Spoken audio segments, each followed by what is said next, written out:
I never thought a routine night shift would end with me questioning everything I knew about the woman I'd been married to for 6 years. My name is Marcus Chen, and I'm an ER nurse at Vancouver General Hospital. I work the graveyard shift 11 p.m. to 7 a.m. 3 nights a week. It's demanding work, but I've always found it rewarding. There's something about being there when people need you most, in their darkest hours, that gives meaning to what I do. My wife, Elena, is a corporate event planner. At least, that's what I thought she did. She's constantly busy, organizing conferences, galas, charity events for high-profile clients across British Columbia. Or so she told me. We met 7 years ago at a hospital fundraiser she was coordinating. She was magnetic, confident, beautiful, with this way of making everyone in the room feel like they were the only person who mattered. We were married within a year. Looking back now, I realize how little I actually knew about her day-to-day work. She traveled frequently, sometimes disappearing for entire weekends. Client dinners, she'd say, venue scouting, last-minute emergencies. I trusted her. Why wouldn't I? She brought home a good salary. We had a nice apartment in Kitsilano, and when we were together, everything seemed perfect. But on that Friday night in late September, everything I thought I knew shattered like glass. The shift started normally enough. We had the usual parade of Friday night emergencies, a drunk driver with multiple fractures, a teenager who'd fallen skateboarding, a woman in active labor who hadn't made it to the maternity ward in time. Dr. Sarah Mitchell, the attending physician, and I worked our typical rhythm. Sarah's brilliant, sharp as a scalpel, and twice as direct. We've worked together for 3 years, and she can read me better than almost anyone. Around 2:30 a.m., during a brief lull, a patient came in by ambulance. Male, mid-40s, presenting with chest pain and severe anxiety. The paramedics said they'd picked him up from the lobby of the Fairmont Hotel downtown. Possible cardiac event. Marcus, you take this one, Sarah said, scanning the chart. James Keller, 46, tech CEO. Let's rule out MI first. I wheeled James into examination room 3 and started my assessment. He was sweating, pale, pupils dilated. Classic signs of either a heart attack or a severe panic attack. As I attached the EKG leads, I tried to calm him down. Mr. Keller, I need you to try and breathe slowly for me. Can you tell me what happened tonight? His hands were shaking. I can't breathe. She's going to. Who's going to what, Mr. Keller? He shook his head violently. I can't say. Oh God. His vitals were all over the place, but the EKG wasn't showing the patterns I'd expect from a cardiac event. This looked more like a panic attack, but an extreme one. What had triggered it? As I prepared to draw blood, his personal effects bag slipped off the gurney. The contents spilled across the floor. Wallet, phone, keys, and a manila envelope. I bent down to collect everything, and that's when I saw it. Photographs. Multiple photographs, scattered on the tiles. I picked up the first one, intending to put it back in the envelope. It was a photo of a man and woman at what looked like a resort. The man was James Keller. And the woman, my blood went cold. The woman was Elena, my wife. They were sitting close together on a balcony, wine glasses in hand, his arm around her shoulders. The intimacy in the pose made my stomach turn. I grabbed another photo. Same resort, different angle. Elena in a bikini by a pool. James in swimming trunks beside her. Where did these come from? I heard myself ask, my voice strange and distant. James looked at me, then at the photos in my hand, and his face went from pale to sheet white. Oh God, no. Please, you have to. Before he could finish, Dr. Sarah walked in. She took one look at my face, then at the photos, and immediately stepped forward. Marcus. Step outside, now. I didn't move. I couldn't. I was staring at more photos I'd gathered from the floor. Elena and James at a restaurant. Elena and James walking on a beach. And then photos that made my hands start shaking them entering a hotel room. The timestamp showing 3 months ago. Marcus. Sarah's voice was sharp now. She physically took the photos from my hands and guided me toward the door. Outside, this instant, she pushed me into the hallway and pulled the door closed behind us. A passing nurse looked at us with concern, but Sarah waved her off. Marcus, breathe. Tell me what you just saw. Those photos? That's Elena, my wife, with the patient, At resorts, hotels. I couldn't finish the sentence. Sarah's expression shifted from concern to something else, something darker. Marcus, listen to me very carefully. I need you to not treat this patient. I need you to call security, right now. What? Why? Sarah, my wife is. I know who your wife is, Marcus. I've met her at hospital events. Remember? Sarah's voice dropped to barely above a whisper. 3 months ago, a patient came through here. William Hartley, 52, attempted suicide. Overdose. Before he died, he told me he'd been blackmailed, showed me photos just like those. Said a woman had seduced him, photographed them together, then demanded money or she'd sent everything to his wife and business partners. The hallway seemed to tilt. What are you saying? I'm saying I think your wife might be part of something bigger. But I wasn't sure until just now, seeing those photos. That's definitely Elena, isn't it? I nodded, unable to speak. Call security. Tell them we have a potential police matter. And Marcus, she put a hand on my shoulder. I'm so sorry, but we need to check something. Come with me. Still in a daze, I followed Sarah to the security office. She explained the situation to the head of security, Derek Singh, who pulled up the hospital's surveillance footage from earlier that evening. What are we looking for? Derek asked. Anything unusual around the time Mr. Keller was brought in, Sarah said. Check the pharmaceutical supply rooms, the service elevators, anywhere someone without credentials might have accessed. Derek scrolled through footage, and then he froze the image. There. 1:45 a.m., service entrance B. On the screen, a woman in a smart business suit and carrying a pharmaceutical sales rep's badge was entering the hospital. She accessed the service elevator with what looked like a legitimate key card. My heart stopped. It was Elena. Keep going, Sarah said. Derek fast-forwarded. At 2:12 a.m., Elena, still dressed as a sales rep, was seen near the pharmaceutical supply room on the 3rd floor. She looked directly at the camera once, then adjusted her path, clearly aware of surveillance. At 2:23 a.m., she exited through the same service entrance. At 2:31 a.m., paramedics brought James Keller in. That's not a coincidence, Derek said. He reached for his phone. I'm calling VPD. Everything after that happened very fast. Sarah took over James Keller's care while I was escorted to an office. 2 Vancouver Police Department detectives arrived within 20 minutes. Detective Laura Rodriguez and Detective Mike Chen, no relation to me. Detective Rodriguez was in her 40s, sharp-eyed, with an air of someone who'd seen everything twice.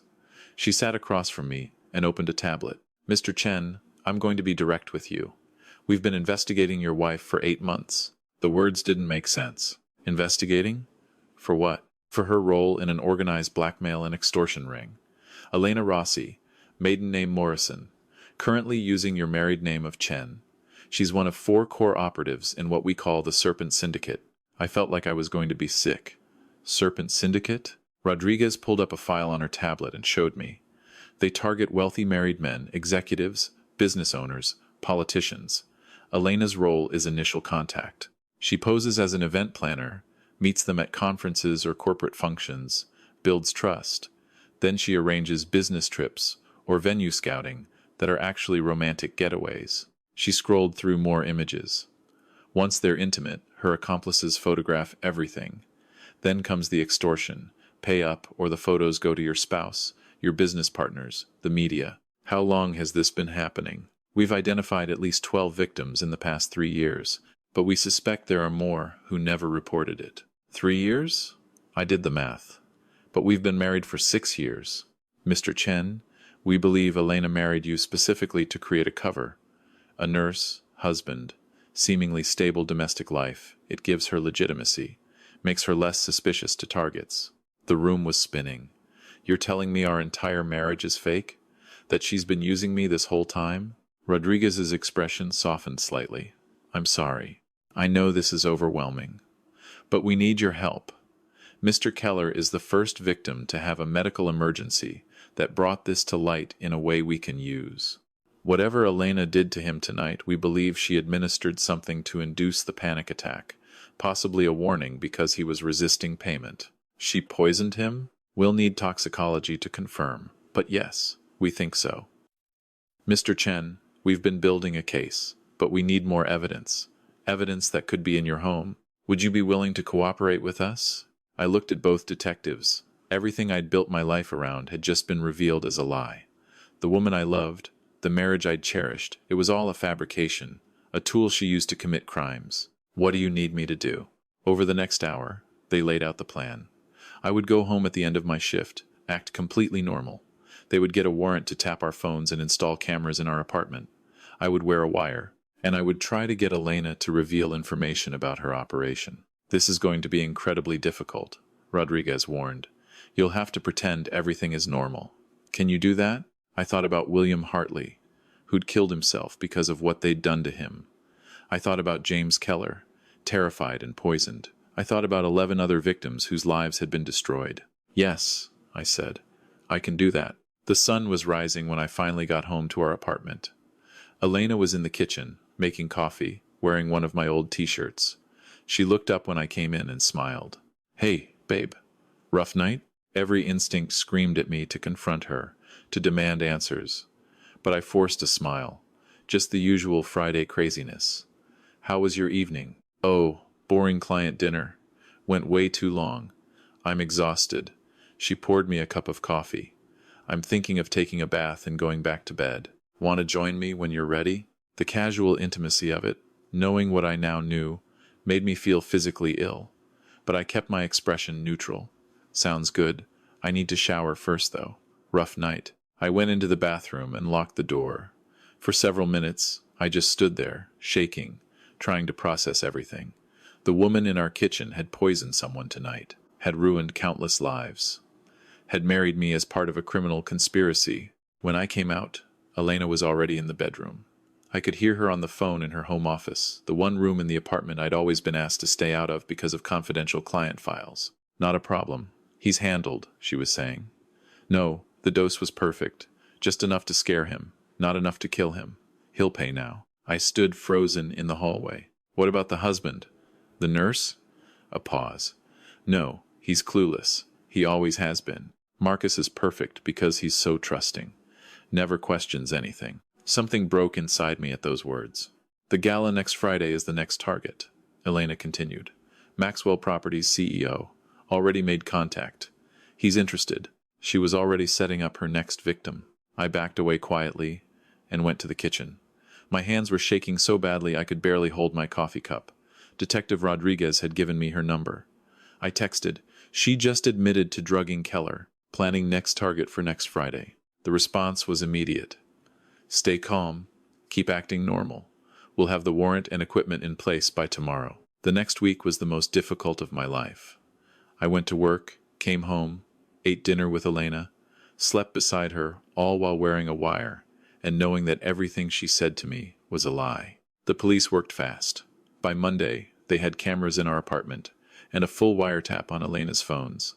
What they discovered was worse than anyone had imagined.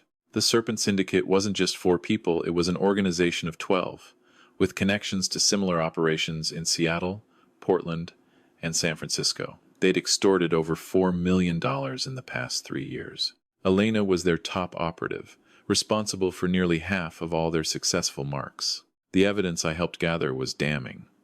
Recorded phone calls discussing targets, photos of a hidden safe in Elena's office containing burner phones, fake IDs, and memory cards with hundreds of compromising photographs, transaction records showing payments to offshore accounts. And then there was the tattoo. On Thursday evening, Elena came home from what she said was a site visit wearing a bandage on her neck, just behind her right ear. When I asked about it, she said she'd scraped herself on a tree branch. But that night, while she was sleeping, I gently peeled back the bandage. There, it was a small, freshly inked tattoo of a serpent coiled around a dagger. The mark of the Serpent Syndicate, according to Detective Rodriguez, a badge of rank within the organization. I took photos with my phone and sent them to Rodriguez. Her response, "That's it. That's the last piece we needed. We move tomorrow night." Friday evening, Elena got dressed for the gala at the Vancouver Convention Center, the event where she planned to meet her next target, Marcus Maxwell of Maxwell Properties. She looked stunning in a black evening gown, her hair perfect, her smile brilliant. "You should come," she said, "as my plus one. It'll be fun." I'd already coordinated with Rodriguez. "Sure," I said. I'd love to. The gala was elegant, hundreds of Vancouver's elite mingling under crystal chandeliers. Elena worked the room like the professional she was. I watched her approach Marcus Maxwell, a 50-year-old real estate mogul, watched her laugh at his jokes, watched her touch his arm just so, watched her, for the last time, pretending to be someone she wasn't. At exactly 8:47 p.m., Detective Rodriguez and 6 other officers entered the convention center. They were followed by FBI agents. The case had gone federal once the interstate connections were discovered. Elena saw them approaching, and her face went through a fascinating transformation: confusion, recognition, calculation, and finally, cold fury. "Elena Morrison Chen," Rodriguez said, "you're under arrest for extortion, blackmail, conspiracy to commit fraud, and assault with a dangerous substance." Elena's eyes found mine across the room. In that moment, whatever mask she'd been wearing for 6 years fell away completely. What I saw wasn't the woman I'd married. It was something else. Someone I'd never really known at all. They arrested 3 other operatives at the gala. Over the next 2 days, they rounded up the rest of the organization across 3 states. The evidence was overwhelming. In addition to Elena, 11 others were charged with various crimes. The trial took place over 4 months. I testified about the phone calls I'd overheard, the evidence I'd helped collect, the lives I'd seen destroyed. James Keller testified too. He explained how Elena had met him at a tech conference, how she'd gained his trust over weeks, how she'd suggested a business strategy retreat at a resort in Whistler, how he'd made the terrible mistake of sleeping with her, how the photos had arrived 3 days later, along with a demand for $300,000 or they'd be sent to his wife and posted online, destroying his company's pending IPO. He'd been about to pay when Elena had made contact one final time, meeting him at the Fairmont that Friday night, giving him a drink to calm his nerves before the money transfer. The drink had been laced with a compound designed to induce severe anxiety and panic, a warning of what they could do if he didn't cooperate. But his body had reacted more severely than expected, and he'd ended up in my ER. The jury deliberated for less than 6 hours. Elena was found guilty on all counts and sentenced to 15 years in federal prison. Her assets were seized and divided among the victims as restitution. The trial exposed everything, including the truth about our marriage. She'd targeted me deliberately 8 years ago, researching hospital employees, looking for someone stable, trustworthy, and naive enough to provide the perfect cover. I'd been selected like a mark, manipulated like a target. Every moment we'd shared had been calculated. Every "I love you" had been a lie. That was a year ago. I still work at Vancouver General, though I transferred to a different shift. The hospital has been supportive, Dr. Sarah Mitchell especially. She helped me find a therapist who specializes in trauma from intimate partner manipulation. I've learned a lot about myself over this past year, about how trust can be weaponized, about how the qualities that make someone good at their job, attention to detail, the ability to stay calm in crisis, trusting your training, can be turned against them in personal life. James Keller and I have become unlikely friends. He's rebuilding his relationship with his daughter, who'd been told I'd helped save her father's life that night in the ER. In a way, I guess I did, just not in the way anyone expected. Last month, I received a letter from Elena. The prison had cleared it, so they forwarded it to my lawyer, who asked if I wanted to read it. I did. It was short. No apology, no explanation, just a single line. "You don't know the whole story, Marcus. You never did." I threw it away. Because here's what I've learned. Some people are fundamentally broken. Some people see others not as human beings, but as tools to be used.